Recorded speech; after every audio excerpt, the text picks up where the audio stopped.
The mute function, if you're on your computer or laptop, is probably in the bottom left of your screen.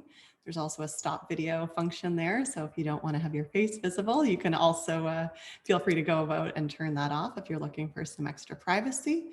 I will be sharing a screen, so you will be seeing that. And there are some adjustable functions so that you can toggle a little bit to make it bigger or easier to see. If it is hard to read at any point, just put your comment or question in the chat function, which again is at the bottom of your screen. You should see something that looks a little bit like a text box. And if you just click it, you'll have an option to type in any questions that you might have. So without any further ado, I'm going to get started here and share my screen. So just bear with me for one quick second here. And you might notice, I will say, I occasionally kind of look down. I have some notes that I'm supposed to be referencing. So if you catch me doing that, I hope it's not too distracting, but that's what's happening there. So we'll get started with this slide, which hopefully is up on everyone's screen now. And we can get going. So this is a webinar that you've registered for called How Cognitive Behavioral Therapy Helps. And we're going to spend some time today covering the following items. So 4 kind of main points that I'm hoping to cover today. One is talking about worries and sadness versus anxiety and depression, how those things are different and what that looks like during the pandemic. Another thing we'll be discussing is cognitive behavioral therapy and why you should care, at least in my humble opinion. The third point we'll talk about is tranquility, more to come on that later. And then we'll finish off with some tips to reduce anxiety or depression symptoms by boosting your mood, challenging unhelpful thoughts, and overcoming your fears. So a bit of a tall order all before lunch, but I'm gonna see how we can get through this together.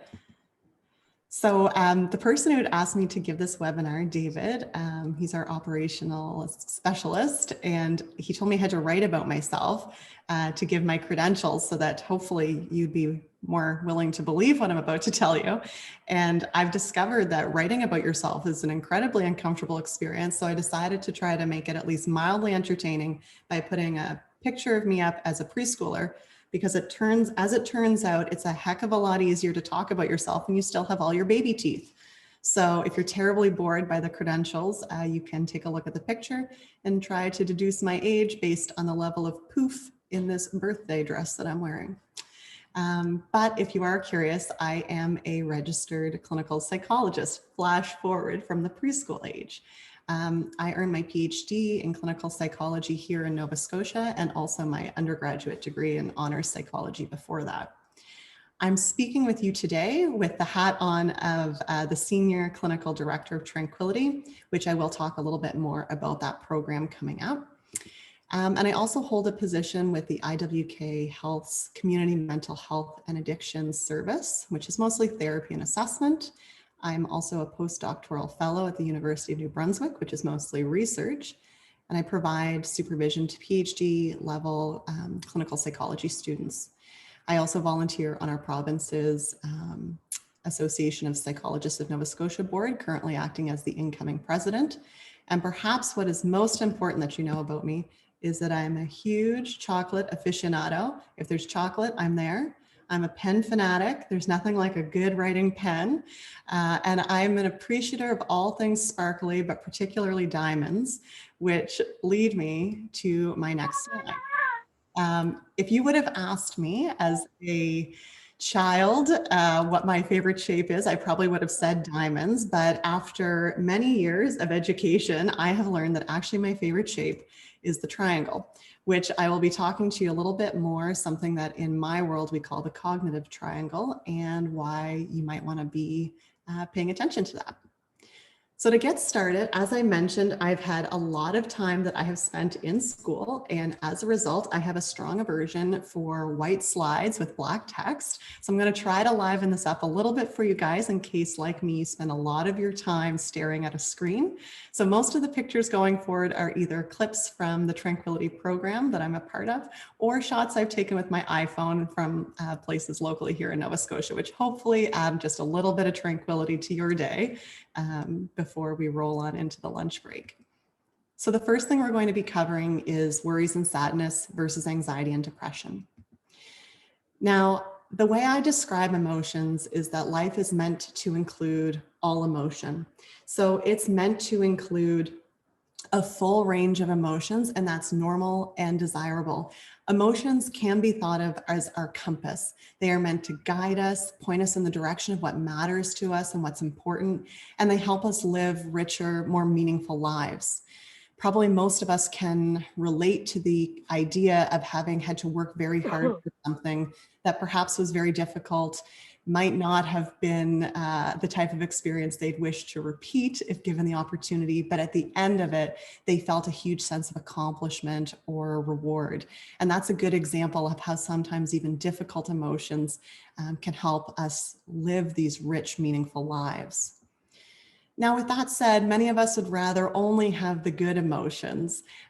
So we can think of those emotions as the desirable emotions. They might be feelings of excitement, feeling loved, or happiness.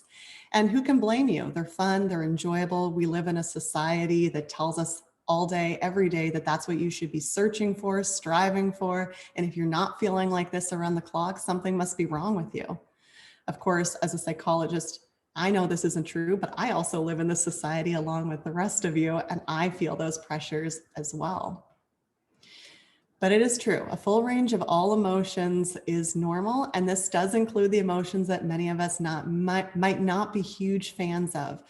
Feelings like sadness, anger, frustration, feeling low mood, high anxiety, or just discomfort in general. So the question that I get asked quite a bit is, when is an emotion a problem? And the very non-scientific way I've been talking to people about emotions is, an emotion is a problem when it's a problem. I know, not rocket science, but bear with me because it's quite intuitive. So as I've been saying, you want to be experiencing all emotions. However, if you're noticing some emotions are getting in the way, it could be your first sign or indicator that things might not be working well. So I'll be focusing today on two types of emotions, but we've got lots of words for those emotions. So first of all, there is sadness, which of course, if it becomes more problematic or pathological, can turn into depression. But we have all sorts of words we use in our society to describe this feeling. There's normal sadness, there's feeling down, low, blue, glum, dejected, melancholy. We could go on. Likewise, with anxiety, we've got lots of ways to describe this feeling too. Anxious, worried, nervous, fearful, distressed, uneasy. Again, we could go on. I would argue that where I grew up, most people would just describe that as my nerves are shot. So that is another example of different ways we have to describe these types of feelings. Now, if you're sitting there thinking, okay, Jen, that all sounds well and good, but I am sort of wondering if these low moods or high anxiety is a problem. Some good ways to know that maybe this is getting in the way for you is that you might find yourself avoiding things, pulling back from things. These could be activities or events that normally you would find enjoyable or typically look forward to that you're saying no to. Or these could be things that are just creating a lot of stress for you. And even though you know you might have to do it, you find yourself making up excuses or reasons not to do it. So those are some good indicators if these emotions are starting to get in the way for you. Also, you want to see how long these emotions last. All emotions come and go, but if you're finding a period of, say, more than 2 weeks where you're feeling just really low or really anxious, there doesn't seem to be a lot of reprieve, again, that might be a good indicator that this is really starting to get in the way for you. And instead of acting as your guiding compass, these emotions are starting to become more problematic. And there's all sorts of reasons that people would experience problematic emotions like anxiety or depression. Sometimes it's a genetic contribution. These things like to run in families. Sometimes it's learned in your environment, from your parents, the people around you, or sometimes you've learned from your own experiences. So there's a lot of contributing factors. And of course, one of those contributing factors is the current state of the world. So now we have a new normal. We're closing in on less than a week of a full year in pandemic mode. And that starts to wear on all of us. And it does impact mental health, of course. And there's a lot of contributing reasons why our mental health could be impacted during a pandemic. Some examples include things like unemployment. For people, this leads to a lot of challenges, including a lack of identity, whether or not that's a professional identity because you no longer have that job, or a personal identity if you had really identified as that job. So for example, had I lost my job as a psychologist, I would have lost both a professional and a personal identity because that plays a big part in who I am. Another contributor is financial stress. Again, we've got lots of people who are struggling with unemployment right now. Furthermore, being in a pandemic is likely to lead people to think negatively about themselves and the future. Some people who haven't lost their jobs have actually noticed the opposite problem. Now they're finding themselves in positions working longer or more hours and with a heightened stress. It's a very different job now if you're working, say, at the local Atlantic superstore now than a year ago this time. There's also a lack of connection right now with colleagues. So if you've been moved, such as I have, at least part of my work, to work from home, then you don't get those 2-minute water cooler check-ins. How was your weekend? How was your son's birthday? Those are part of the social connection that help boost our mood and make us feel like we have connection to people. And lots of people are juggling home life and childcare demands or taking care of elderly or unwell relatives. And a lot of these people are doing that while they take care of trying to work from home. It's a lot of demands on people's times, both cognitively, financially, and emotionally. And of course, there are COVID-specific worries, whether or not that's worried about having to get a swab done if you haven't before, concerns about mandatory testing, or just fears of the illness in general, whether or not that's contracting it or inadvertently passing it along to someone else. And all of this has led to a greater sense of uncertainty with just about everything. Vaccines, what work will look like, how we'll socialize again, will we ever have a block party again, will we ever get to go on that trip that we've been saving for? The timelines around this are uncertain. So when we think back to anxiety and depression, where does this leave us? Well, prior to COVID, anxiety and mood disorders, which would include depression, were already the most commonly experienced mental health disorders. So let's let that sink in. That was pre-pandemic. Now we've experienced an increase in social isolation, loneliness, constant uncertainty, and all of these things can have detrimental impacts on our well-being, and we know that. So even though we're not far enough removed from the pandemic right now to know exactly how this pandemic will impact us, we can make a pretty good educated guess based on what we know that this will impact us as well. It also means for people who were previously struggling with anxiety or depression, it might be harder right now. And for people who never had struggles with this, they might be experiencing first-time difficulties. So what do we do about this? Enter cognitive behavioral therapy, which I will mostly call CBT for short because it's a bit of a mouthful, and why you should care about CBT. So CBT has been scientifically proven. It has been shown to reduce symptoms and help people manage with symptoms that they still have remaining.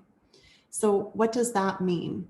It means across ages and across types of presenting problems that are anxiety or depression related, it tends to work.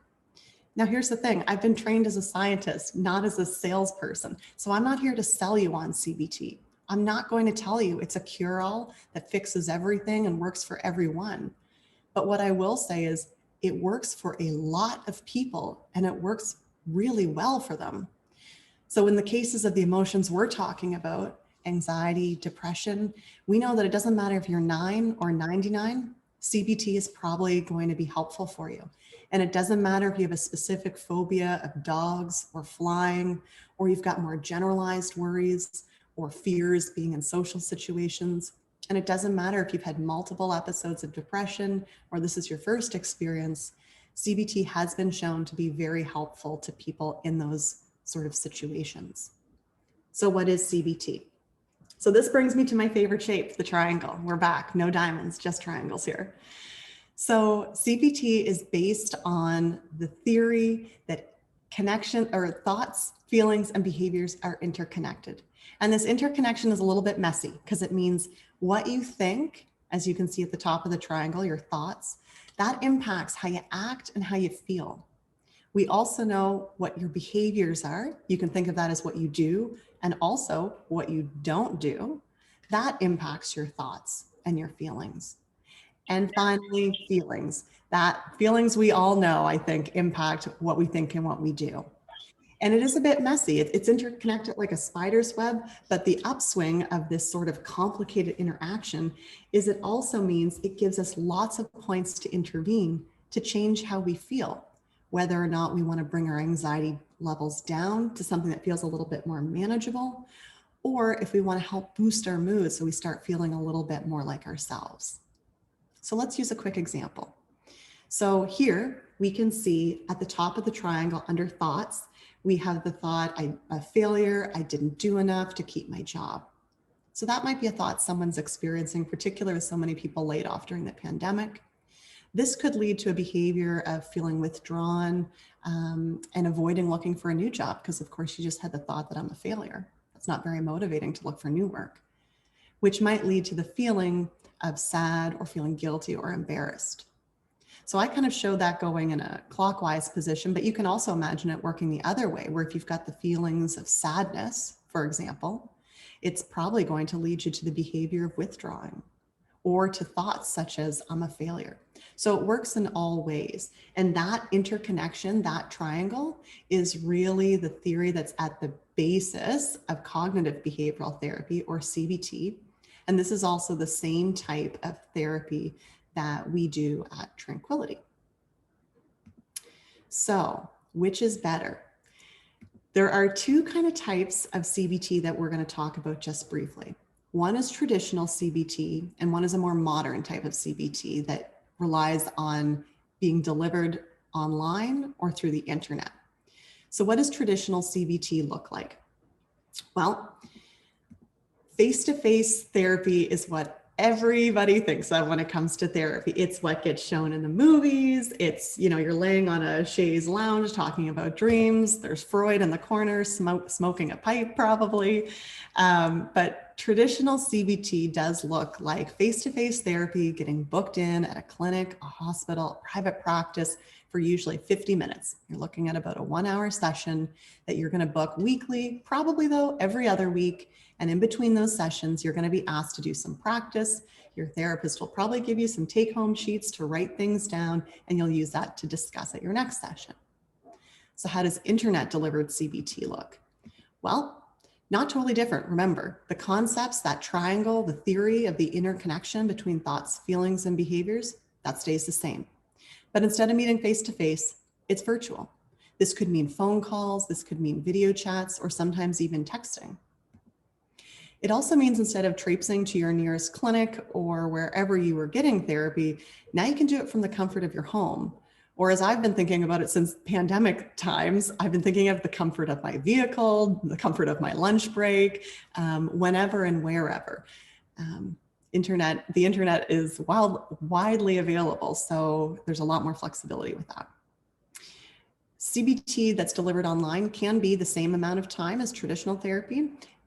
In our program, we offer 30 minutes, but we also offer unlimited messaging and sort of flexible appointments. And the difference between session work and more traditional CBT versus internet delivered CBT or iCBT is that sometimes you're able to use tools that are online. So for example, with us at Tranquility, instead of giving you a take-home sheet, everything's available on your computer, your laptop, your tablet, or your phone. So I don't know about the rest of you, but I have certainly left lists for the grocery store on my kitchen table. But I bet you 99% of us all own a cell phone and can tell you exactly where that phone is right now if it's not already in your pocket. So there are some benefits to having it right there with you at all times. So which is better? Well, ultimately, it's a bit of a trick question because it's up to you. As I've said, I'm not a salesperson. I'm not here to sell you on it. There's good news. The good news is both work. There's research, decades of research actually, on traditional CBT and lots of research and continuing immersion research for iCBT that show both work, which is wonderful because then it means it's up to you. You get to pick which of these things sound like a better fit for you. If you know, I really want face-to-face therapy, traditional CBT is time to commute to an office to sit down with someone for every 2 weeks for an hour is not feasible in your life with your current schedule, or maybe just feels like too much of a step to take right now. Maybe internet delivered CBT is a better fit for you. It is ultimately a personal choice. And I think that's the beauty of being in a position where you've got two great options afforded to you. It's not for me to say which is better. That's ultimately up to you. So with that in mind, why might somebody opt for iCBT? Why the internet instead of a more traditional method? Well, as I've mentioned, it works. It's considered a gold standard approach, which is kind of my professional world's way of saying we've seen it work time and time again through lots of research to show that it's an effective treatment. Probably at a base level, if that's the only thing you take away from today's talk, that CBT has been shown to be really helpful for a lot of people, that would be a great takeaway. But secondly, I would like to talk about one of the benefits of iCBT, which mostly centers around access to traditional mental health supports, has been really difficult for a lot of people. Perhaps you've seen this from your own personal experience or somebody that you love, where you've seen how challenging it can be to book that appointment for a face-to-face session with a therapist. We know wait lists have been very challenging. This is not a new story for the public healthcare system, but more recently, especially since the pandemic, I've noticed that private practices aren't much better. In fact, sometimes there's a longer wait list now in private. Before, if you had the financial means to do so, you could skip the healthcare wait list and go to private, but that's not even an option now at many practices. Another reason to think about something outside of traditional CBT is the financial constraints. So the recommended rate in our province right now for one 50-minute session with a psychologist is $190 an hour. Unless you've got a money tree out back that you're shaking or really good coverage from your work, that gets expensive fast. And to be fair, it's your health. So you want to do everything you can to support your own wellness. But for a lot of people, even people with pretty good coverage through their work, usually they're looking at 3 to 5, maybe 6 sessions of therapy before they run out of coverage. And that assumes they're not already drawing out of that pot of money for other things like massage therapy. So in our case with Tranquility and iCBT, you get to skip the wait list because you could sign up today and start tomorrow. And it's a lot more financially affordable, which makes this more accessible to a lot of people. In terms of flexibility, we do know with traditional CBT, there can be a lack of flexibility in terms of when you book an appointment. This is often especially true in public health care. I work in public health care. I have lots of wonderful things to say about it, but I always tell people we work banker's hours. We're a Monday to Friday, 9 to 5, basically operation. Private sometimes gives you a little bit more options if you can go into that sector, although as they've been increasingly busy, I think that's becoming less and less the case. And finally, the stigma or lack of confidentiality can be a big barrier to people accessing traditional therapies in person. So online, typically there's more flexibility, and online there's a little bit less stigma. And confidentiality is less of an issue. I grew up in a small town where you would know where people were and what they were up to based on where their car was parked. So if I can drive downtown and see Tom's, 2012 red Jetta parked at so-and-so's house, I can probably deduce pretty quickly that, oh, they must have booked an appointment at the psychologist because that's where that car is parked. It's hard to find confidentiality in a small province. And for lots of people, they just don't want to broadcast the fact that they're seeking mental health support because of the stigma. And of course, let us not forget the pandemic. So during a time where being socially distanced, not having services that are always open to the public, or perhaps if you're self-isolating, it's really handy to have an alternate form of CBT that's online where you don't have to worry about any of those things. So in a nutshell, that's why you should care about CBT and think about the difference between traditional and internet delivered CBT. Perhaps this means something for you because you know someone who could benefit from this type of therapy. Perhaps it's somebody you care about deeply, a family member, a loved one. Maybe this is important for you personally because you know you are having your own struggles with anxiety or depression right now. And if it's not you now, it might be you in the future.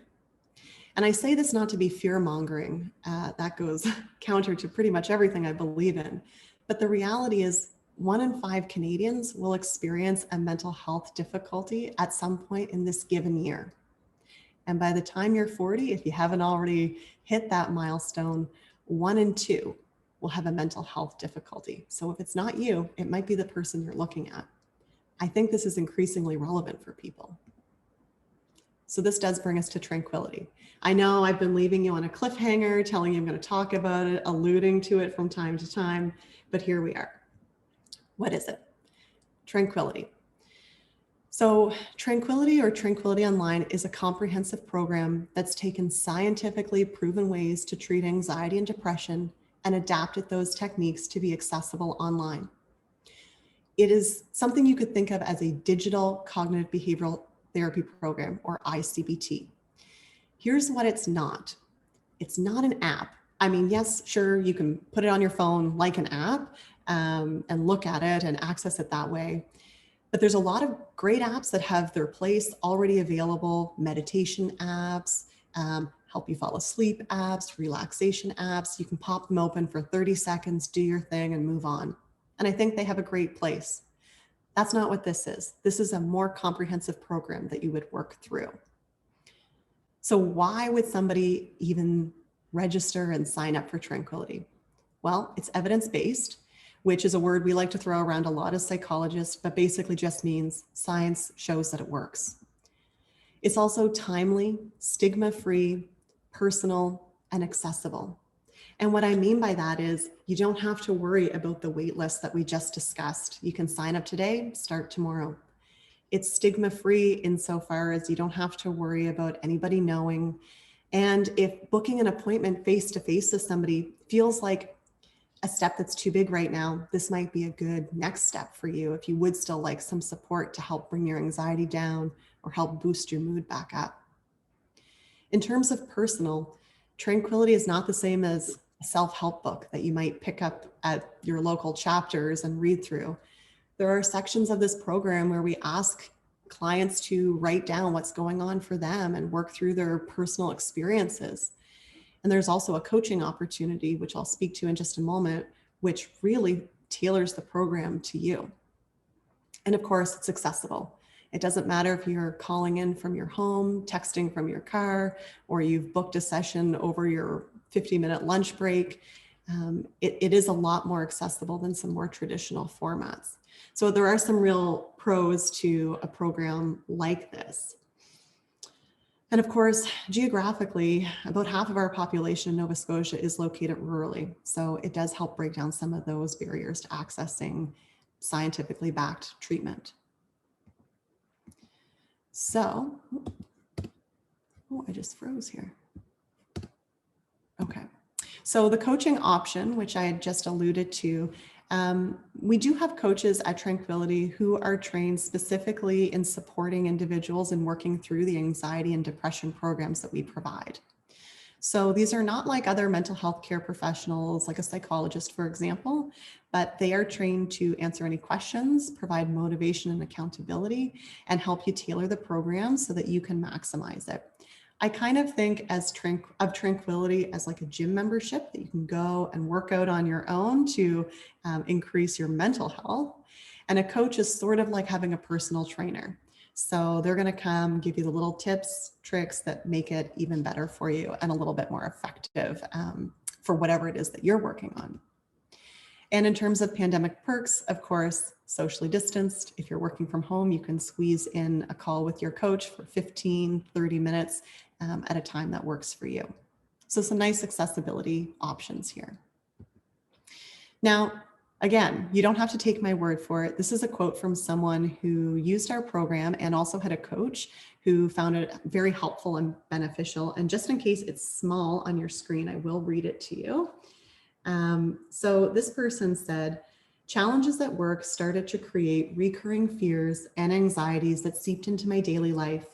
I began to notice that I was paying a really high price for not addressing my anxiety. I was home with my family, but not present. I was reactive rather than proactive at work. I was overwhelmed and I didn't know where to start. I signed up to Tranquility to explore how a CBT-based program could help. Of course, the anxiety didn't disappear overnight, but having the knowledge to normalize my experience and to put my worries into perspective is very empowering.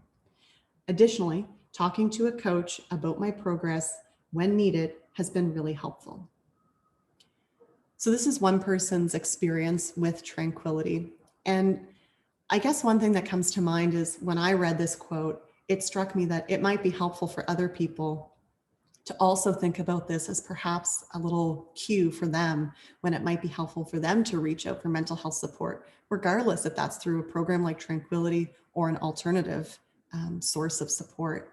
So if you find yourself perhaps not being able to pay attention to things that are important, feeling overwhelmed, not knowing where to start, maybe those are some good signs that it would be a great time for you to seek out some supports as well.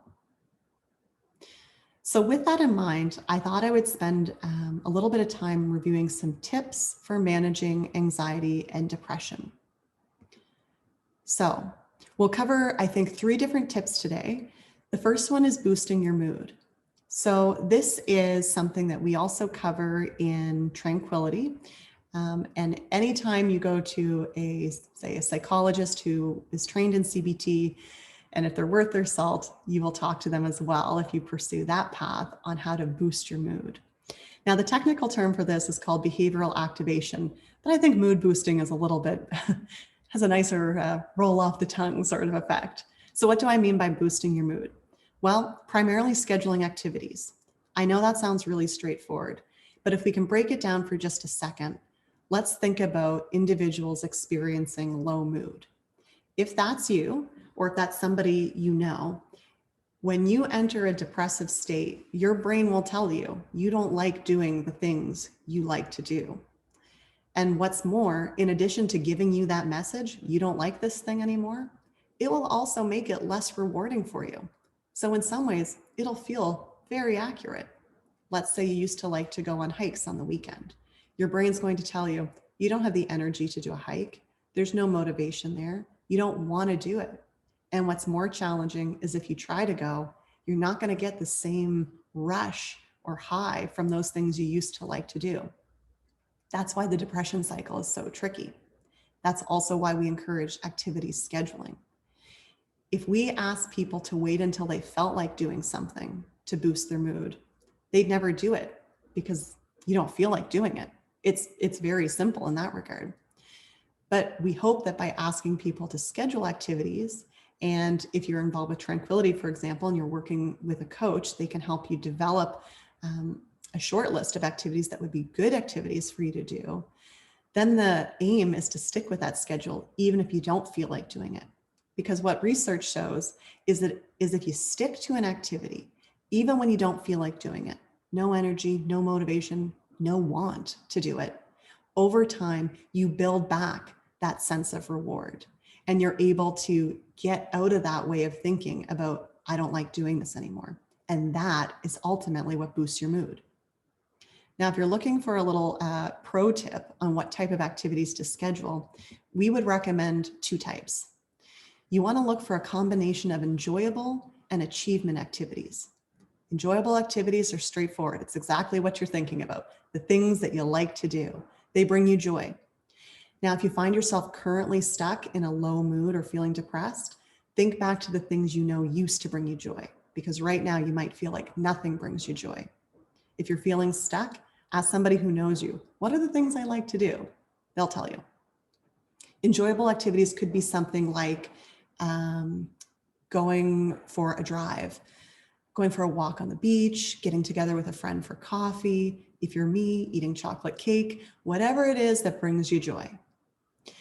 We want to balance that kind of activity with achievement activities. These are the types of activities that I won't sugarcoat it. They don't necessarily bring you a sense of joy, but what they do give you is a sense of accomplishment or achievement. That little, yes, satisfaction of ticking the thing off your to-do list. These can be big or small, anything from finishing a project at work or staying at work the full day despite having really low energy. Or it could be something, if you're really struggling, like taking a shower, getting out of bed, the things that you need to get done. And of course, the trick to all of this, as Nike says, just do it. Actually doing these activities is very challenging if you're struggling with mood. And I don't want to minimize that because we know that's one of the biggest barriers to helping boost your mood. But if you can make an activity list of enjoyable and achievement activities, maybe that's one a day, maybe that's a few a day, depending on how you're currently feeling, and you can stick with it, over time, research has shown with CBT that your mood will start to return to its normal level. So if we keep going here, I also want to talk about another strategy. And this is called challenging unhelpful thoughts. This is another section that we cover in Tranquility and is commonly found in most CBT practices. So challenging unhelpful thoughts is good if you have depression or anxiety, because with both of those experiences, people have lots of automatic thoughts that pop into their head that are incredibly unhelpful. The jargony term for this type of treatment is called cognitive restructuring. But you can kind of think of it as the little angel versus the little devil that sits on your shoulders and talks at you. This is like the internal dialogue you have. So how do you go about changing thoughts? And let's just remember, with the CBT triangle, the whole point in changing your thoughts is so that you can behave differently and you can feel differently. So even if you're sitting there going, Jen, I don't really care about my thoughts. You do care about your thoughts because you want to feel differently. You don't want to feel as anxious or depressed, and you want to be able to do the things that are important to you. And this is a linchpin way to do that. So the first thing you want to do to challenge an unhelpful thought is you want to gather all the evidence you can that's for the thought. That might sound counterintuitive, but just hold on. So when I say for the thought, what I mean is come up with every little shred of evidence you can find. Maybe it's personal experiences, things you've read about in the news, things that have happened to friends that support your unhelpful thought. So for example, if your unhelpful thought is a worry thought like, I won't have anything to say at the party, all the evidence you can think of might be anytime you've ever felt like you had nothing to say when you were socializing, anytime somebody teased you or made fun of you for being quiet or shy or things like that. So you make a list, and I do recommend making a list because it's a lot to keep in your head. And once you've got that column filled out, all those devilish thoughts, all the unhelpful thoughts, then you make the other side of the list, and that's the against. So let me see here. So the against thoughts, these are all the shreds and tidbits of evidence you can come up with from personal experience or otherwise that are against your worry thought or your unhelpful thought. In this case, I'll have nothing to say. So this could be things like every time you've ever gotten together with someone where you didn't, in fact, run out of things to say, or anytime somebody has given you a compliment or said something like, this was fun, we should do it again. Or anytime a good friend of yours has said, I don't know why you worry about this. You never blank and never know what to say. So you create these two columns, the for thoughts, the against thoughts, and then you look at them both. And this is where it's very different from what a lot of people say. A lot of people say, think positively. I do not say that, not because I'm not a positive person, but because I know that that doesn't tend to work for people. Typically, our worry thoughts or our unhelpful thoughts come from a grain of truth. And if you could just happy thought that away, you'd have done it already. The reality is there's a tiny kernel of truth, and then our brains skew to think of all the for thoughts and ignore all the against thoughts. And what I would recommend is that you look at everything and come up with a more balanced or realistic thought that you can actually believe in, something that's true. So if we again take the example of the worry thought, I won't have anything to say, perhaps your more realistic thought, once you look through all the evidence for and against it, is, okay, there was that one time that I totally blanked and I felt really self-conscious. But the reality is I keep getting invited to do social things, so it must not be that noticeable, and it really only happened that one time. So that's, for example, takes a lot of practice and work. You didn't start thinking the way you think now overnight, and you won't change it overnight, but it certainly can be a learned skill. And last but not least, my personal favorite. So this is called exposure. In a nutshell, this is one of the most active ingredients for treating anxiety. How you overcome your fears is by facing your fears. And that is what we call exposure. Now, don't worry, it's not, jumping off the deep end. We are a big fan of just one toe in the water to start. But ultimately, what we would encourage you at Tranquility and any CBT person would tell you, do the thing that scares you. If that seems incredibly off-putting, let me give you a little bit of a rationale for why you might want to try this approach. Take a look at this rainbow graph. Along the y-axis, you can see that's your anxiety level going all the way up to a 10, max anxiety. Along the x-axis, it's not labeled, I'm so sorry, but that would be length of time. So let's imagine that that blue line is your very first time you're doing something that gives you fear. Let's use a common example, giving a speech. As you can see, if you're giving a speech that first time, the blue line, you have an anxiety spike, all right. You're what, 9 out of 10, maybe even 9.5 out of 10 anxious? That's super anxious.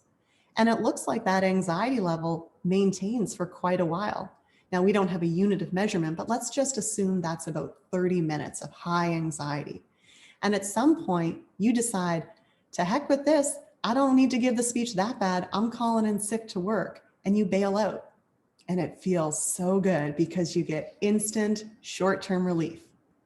The problem with that is, A, you're going to miss out on a lot of things, possibly important things that you have to do. And B, you're teaching yourself that the only way for your anxiety to return to normal is if you avoid it. And the reality is your anxiety would have come down anyway. So the beauty of exposure is it teaches you. It gives you learning opportunities to realize, oh, my anxiety actually won't stay at a 10 out of 10 indefinitely. Your body can't maintain that, I promise. And it will come down. The extra beauty is it gets easier with time. And that's what's being shown here. If you look at the green line, that represents the first exposure. So if you and I were working together on how to overcome your fear of giving speeches, that first green line would be the first speech you give. And because I'm a kind person, I wouldn't say give a speech on a topic you know nothing about to 100 people. I'd probably say, why don't you practice with somebody who loves you unconditionally, like your mother, on a topic you know lots about. So you still might get that anxiety spike, 9 out of 10 anxiety. But guess what? It doesn't last nearly as long the second time you go to do it, and it still peters out to nothing. So let's take a look at the second time you give a speech. That's that kind of yellowy orange line.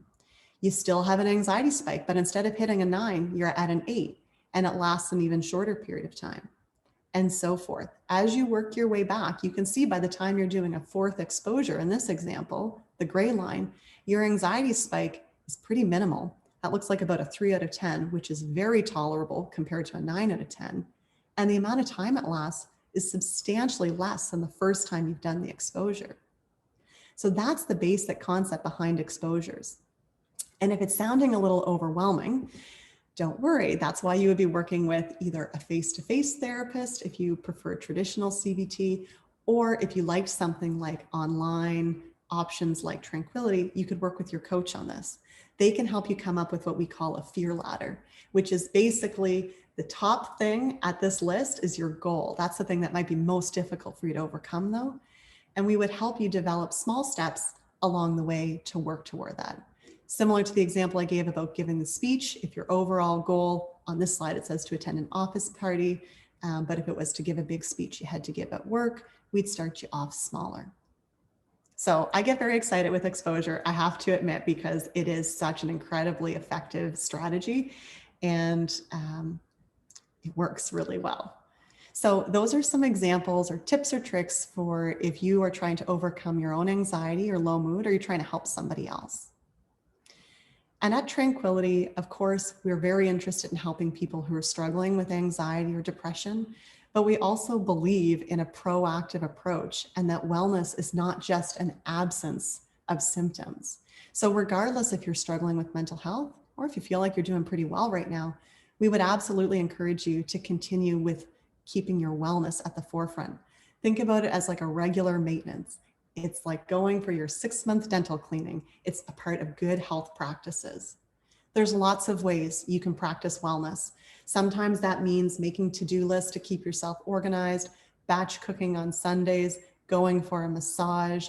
It can look everything from the pampering things you read about in magazines like pedicures or walking the dog to the not so fun things like batch cooking on Sundays, at least if you're me, but really help you throughout the day.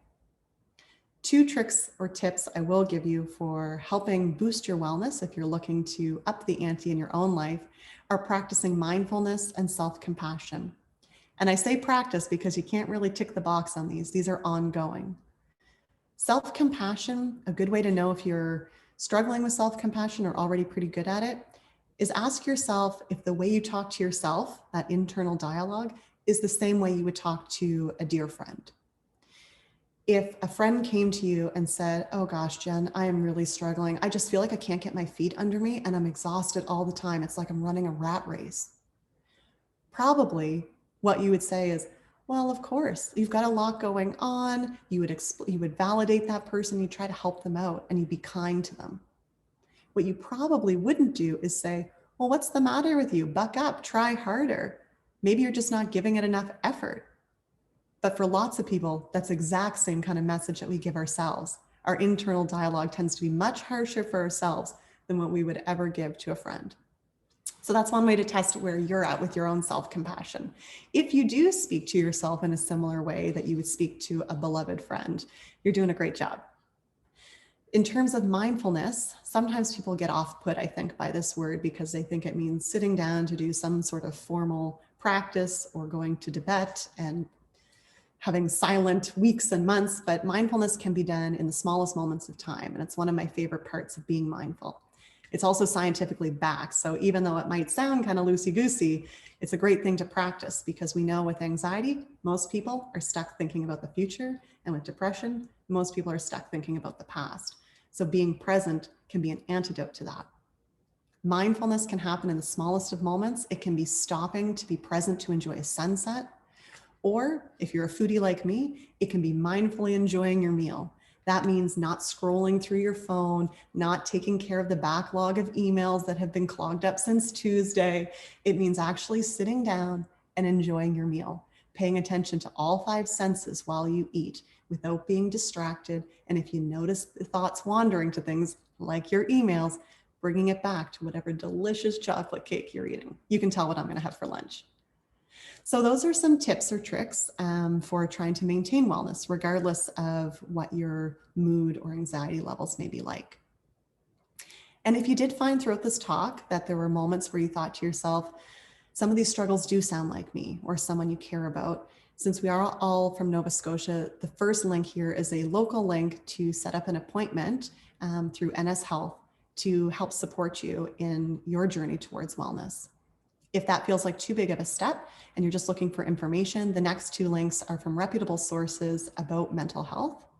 And finally, of course, if throughout this conversation, you've been finding yourself kind of interested or curious about Tranquility, feel free to check us out also at tranquility.app. So I think with that in mind, I will button it for a few minutes, and we do have a little bit of time left over for questions if there are any.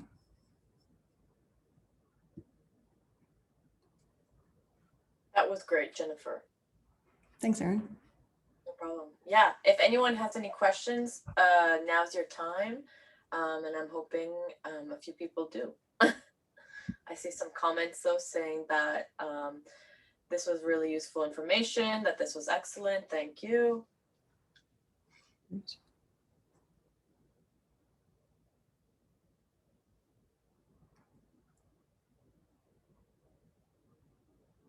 What costs are there? So that's a great question. So with Tranquility, there are a couple of options in terms of the payment schedule. So I have to admit, because this is not the side that I work on, I'm really going to have to think about the actual numbers. So if there's anybody from my work who's on this, if they wanted to type into the chat the actual exact cost, it is available online, but there's two options for costs for Tranquility if it was something that interests you. One is a kind of self-guided option for Tranquility. So that's if you'd like access to the program, whether or not you want to work on addressing anxiety, or you'd like to work on addressing low mood or depression. And if you're not sure, or both feel a little bit like you, we have what we call our onboarding, which is kind of like an initial assessment that you would do that would help you decide which program might be a good fit for you. And basically from there, you could follow the program at your leisure. If you would prefer something a little bit more tailored, something that can help you, someone who can help kind of address any questions, keep you accountable. I don't know about you, but I find most people struggle with motivation, and a coach seems like a good option.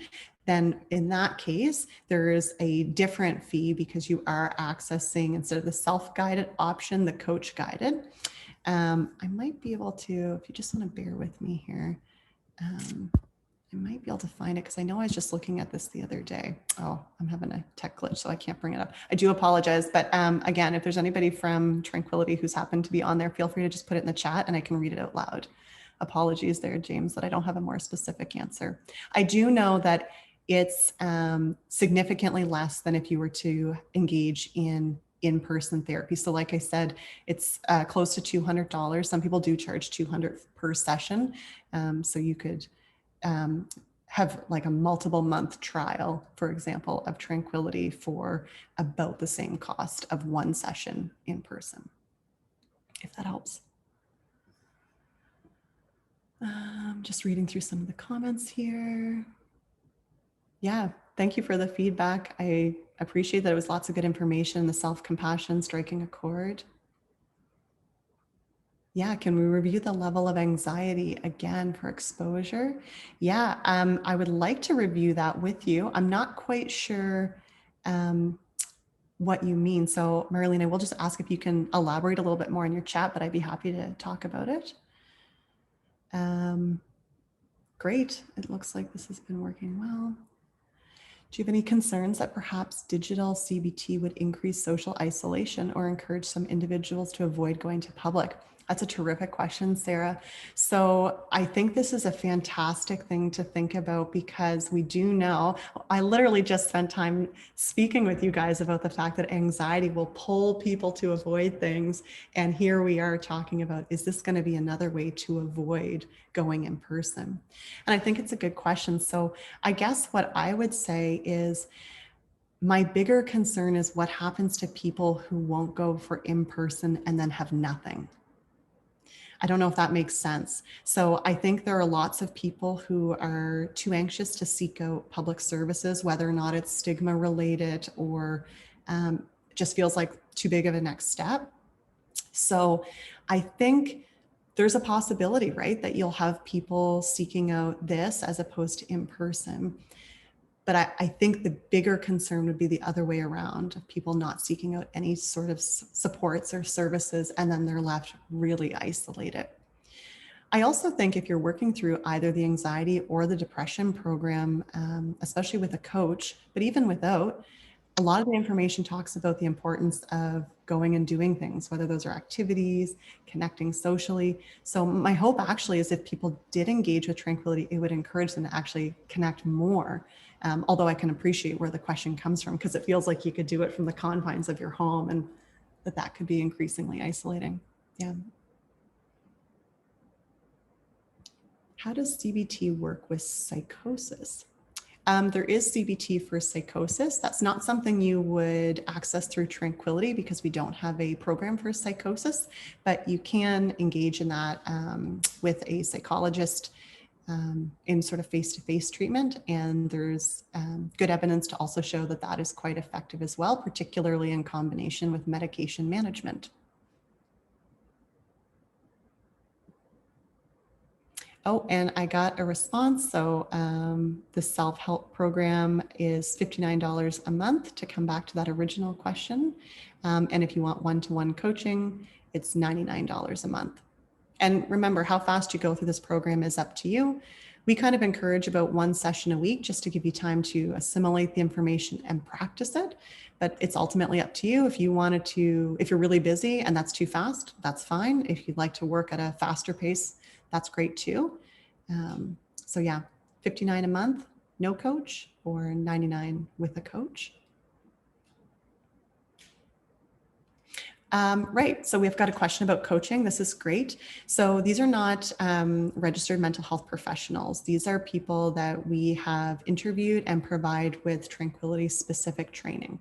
So for example, if you happen to also be a psychologist, you could come and work with us as a coach. But the reality is most of our coaches are not trained in other mental health areas. They have backgrounds that are very helpful. So they often have backgrounds in psychology, and then they complete our training so that they're able to support our clients in going through either program. So they are knowledgeable about cognitive behavioral therapy, all the things we talked about today. They're familiar with common symptoms of anxiety and depression. They'd be familiar with common barriers that make it difficult for people to engage in therapy. And they're also familiar with how to motivate people to engage in their goals and work towards whatever it is they're trying to achieve.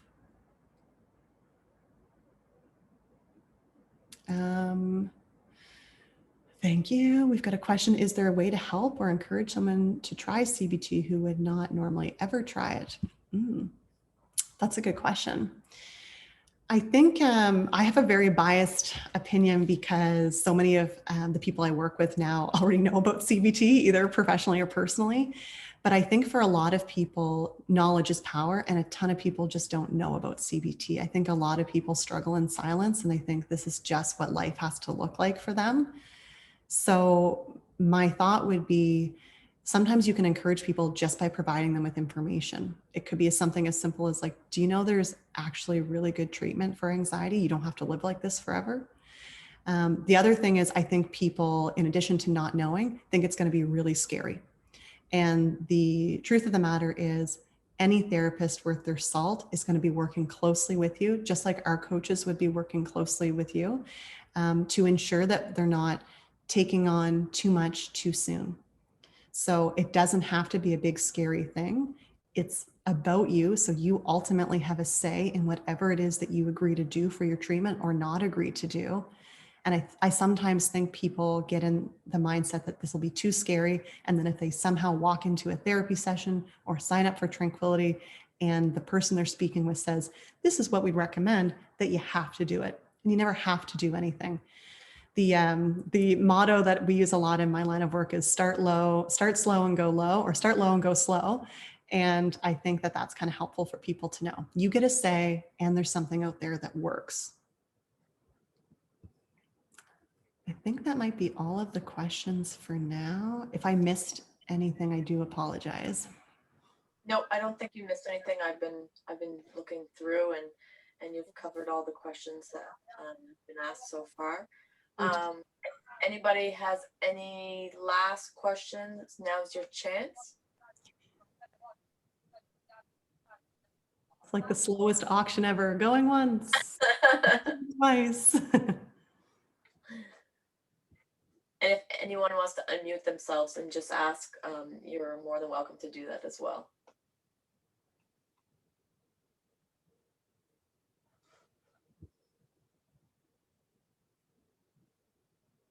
Great. Well, if not, that was great, Jennifer, and thank you so much for doing this webinar for us. And if they want to get in touch with anybody at Tranquility, would you suggest them reaching out to anybody or just going directly on the website? Yeah, probably if you're curious, the most direct way might just be to check out the website, tranquility.app. But certainly, yeah, get in touch either through you, Erin. I'd be happy if people know you and they want to connect that way. That might be the next best bet. Awesome. Okay, well, thank you so much, and thank you everyone for being here for this webinar. Yeah, great questions. Thanks, everyone. Bye now. Bye.